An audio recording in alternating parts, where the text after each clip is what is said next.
Shalom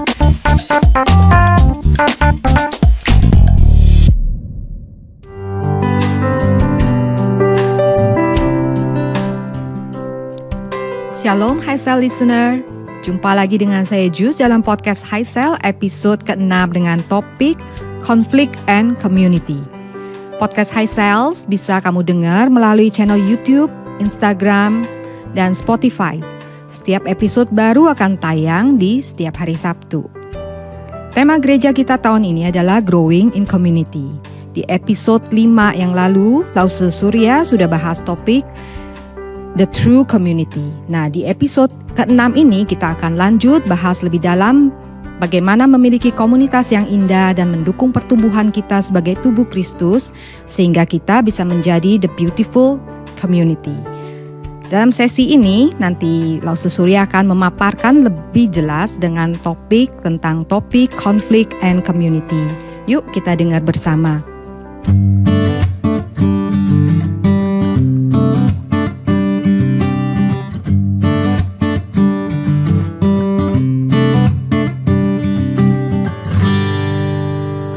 Ya, Bapak Ibu Saudara sekalian, kita tahu Yesus adalah kepala gereja. Dia pusat orientasi kita dalam kehidupan berkomunitas. Kita tahu firman-Nya lah yang seharusnya menjadi penuntun kehidupan kita dalam berkomunitas. Kita juga tahu Roh Kuduslah yang mempersatukan dan memelihara komunitas kita. Semua ini benar adanya. Namun pada kenyataannya semua prinsip kebenaran ini tidak selalu terjadi sesuai dengan harapan kita.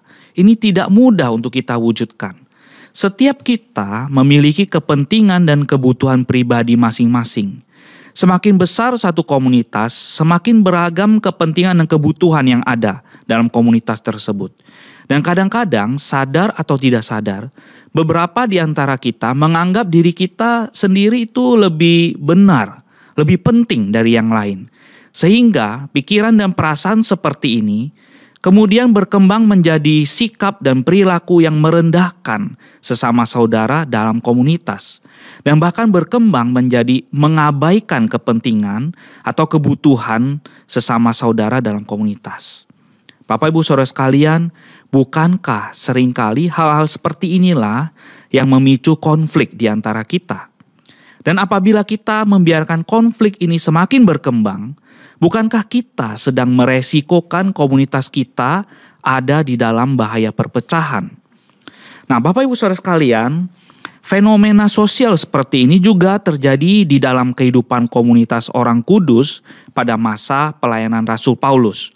Oleh karena itu, Paulus menghimbau dan menasihati jemaat di Filipi untuk memelihara persekutuan di dalam Kristus. Rasul Paulus dalam Filipi pasal 2 ayat 1-4 berkata demikian. Jadi karena dalam Kristus ada nasihat, ada penghiburan kasih, ada persekutuan roh, ada kasih mesra, dan belas kasihan. Karena itu sempurnakanlah sukacitaku dengan ini. Hendaklah kamu sehati sepikir, dalam satu kasih, satu jiwa, satu tujuan, dengan tidak mencari kepentingan sendiri dan puji-pujian yang sia-sia. Sebaliknya, hendaklah dengan rendah hati yang seorang menganggap yang lain lebih utama daripada dirinya sendiri. Dan janganlah tiap-tiap orang hanya memperhatikan kepentingannya sendiri, tetapi kepentingan orang lain juga.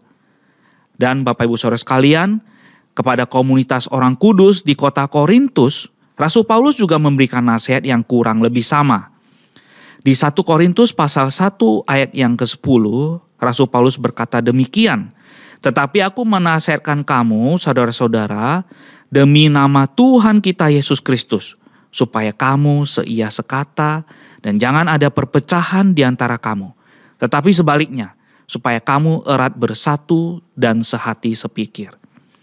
Nah, melalui teks firman Tuhan yang kita baca ini, kita diajak Rasul Paulus untuk mengenali hal utama yang menjadi penghalang. Atau kalau kita mau sebut ini sebagai the ultimate toxic dalam kehidupan komunitas orang percaya. Apa itu Bapak Ibu Saudara sekalian? The ultimate toxic. Itu adalah mencari kepentingan diri sendiri dan puji-pujian yang sia-sia. Sikap dan perilaku ini muncul dari pikiran dan perasaan bahwa diri sendiri lebih utama, lebih penting dari orang lain.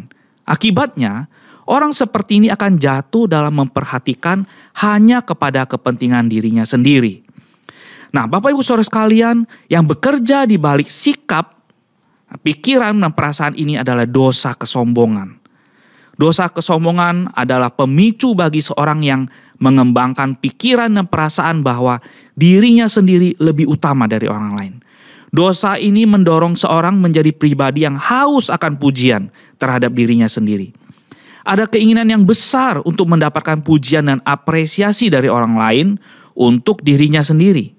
Dan hal ini menjadi satu kebutuhan yang terutama dalam jiwanya. Ini membuat semua ibadahnya kepada Allah dan pelayanannya kepada Allah, serta pelayanannya kepada sesama saudara seiman dalam komunitas, itu semuanya menjadi sia-sia saja. Nah, Bapak Ibu Saudara sekalian, apa obat penawar untuk mengatasi the ultimate toxic? Penawarnya adalah fokus on Jesus. Mari kita kembali mengarahkan hati dan pikiran kita kepada Kristus. Ketika kita kembali mengorientasikan hati dan pikiran kita kepada Yesus Kristus, Sang Kepala Gereja, empunya komunitas kita, kita akan menemukan bahwa ada nasihat yang penuh hikmat bijaksana dalam kuasa Roh Kudus dan kebenaran firman-Nya. Kasih Kristus sebagai dasar, dan kasih itu mengalir dalam kehidupan berkomunitas. Kasih itu memberikan kenyamanan dan menghiburkan jiwa-jiwa setiap orang dalam komunitas. Nah, persekutuan yang intim dengan Allah melalui keberadaan Roh Kudus dalam diri setiap orang percaya, dan Rohnya yang kudus itu juga mempersatukan sesama saudara seiman dalam Yesus. Sehingga setiap kita dimampukan untuk saling mengasihi dan menaruh belas kasihan satu dengan yang lain. Bapak Ibu Saudara sekalian, dalam tradisi Reform kita mengenal bahwa gereja adalah persekutuan orang-orang kudus. Nah, selama ini kita memaknainya sebagai persekutuan orang-orang Kristen dari segala waktu dan dari segala tempat. Setuju Bapak Ibu Saudara sekalian. Namun, izinkan saya mengajak Bapak Ibu Saudara sekalian memaknai tradisi ini dengan lebih praktis lagi. Bapak Ibu Saudara sekalian, gereja adalah persekutuan orang-orang kudus. Perlu dimaknai sebagai sebuah komunitas yang ditandai dengan saling peduli dan saling memikul beban satu dengan yang lain. Ini adalah komunitas yang dimana dosa-dosa diampuni. Kata-kata motivasi dan dorongan dibagikan dengan melimpah. Dan iman kepada Yesus Kristus terus diperdalam dan dikoreksi di antara sesama anggota dalam komunitas. Nah, demikianlah setiap pribadi mengenal Allah di dalam Kristus dan saling mengenal sesama anggota tubuh Kristus. Demikianlah setiap pribadi dalam komunitas umat pilihannya menjalankan kasih dan keadilan Yesus Kristus. Nah, Bapak Ibu Saudara sekalian, apakah di dalam kelompok Christ Cell kita menemukan ada tindakan saling peduli dan saling memikul beban satu dengan yang lain? Apakah dalam perkumpulan para murid Yesus kita menemukan ada pengampunan atas dosa dan selalu tersedia dan selalu ada kata-kata encouragement yang disampaikan dengan melimpah? Nah, apakah dalam komunitas kita masih setia membicarakan, mendiskusikan dan saling menasehati dalam firman-Nya? Jika di dalam Yesus Kristus kita dengan taat dan tekun berupaya menghadirkan semua ini secara nyata dalam komunitas kita, maka saya bisa pastikan kita tidak punya waktu lagi untuk konflik dengan sesama saudara kita. Terima kasih Lause Surya atas penjelasannya. Bagaimana dengan penjelasan tadi? Kalau ada yang belum jelas atau masih hal-hal yang pengen ditanyakan, feel free boleh ajukan pertanyaan ke bit.ly/highcellquestion. Linknya ada di description masing-masing channel, baik itu IG, Spotify, dan YouTube. Pertanyaan-pertanyaannya nanti kita akan kumpulkan dulu, dibahas di episode ke-8 tayangan podcast High Cells. So, stay tune ya. Podcast High Cell ini bisa kamu dengar melalui channel YouTube, Instagram, dan Spotify.